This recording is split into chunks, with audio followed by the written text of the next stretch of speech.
يا بنت مصر،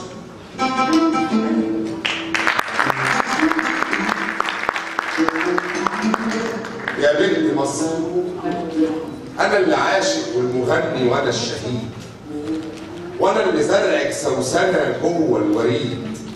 يا طيبة يا أم العيون السقيتين على الملالين، عاشق بحبك غنوتي، وطني وسكني وضحكتي، ذنبي وتوبتي ودمعتي.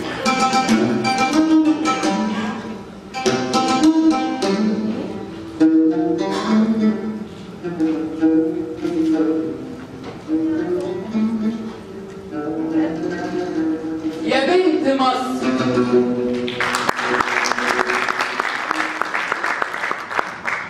يا بنت مصر، في كلمتي وهبك إلهك فطرتك، الحس والبصر الحديد، الحضن والعقل الرشيد، والكحلة من شمس الضحى، والقلب الأخضر نبضته ضحكة وليد.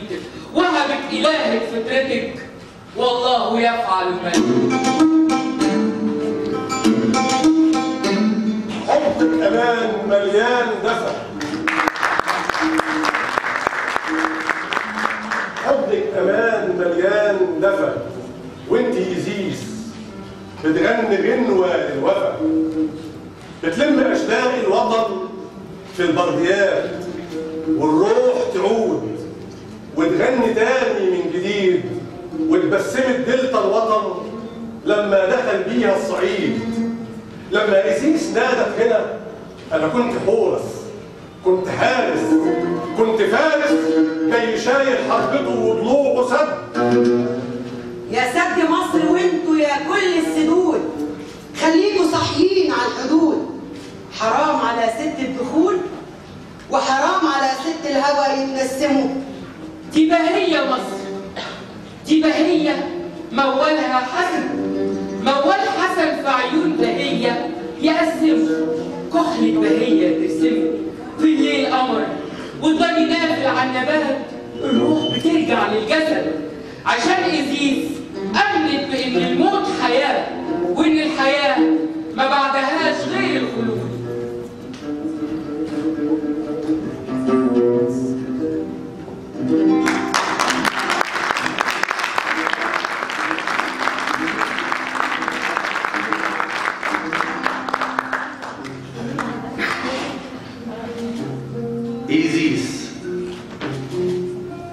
إيزيس ما كانتش مجرد إلهة فرعونية، لكنها كانت رمز للمرأة المصرية على مر العصور، لأنها بتجسد الحب الخالص والأمومة والزوجة الوفية، وكانت حارسة على الأموات وإلهة الأطفال اللي هم في الأصل بدء الحياة، وكانت قادرة على البعث، لدرجة إن عبادتها انتشرت خارج حدود مصر.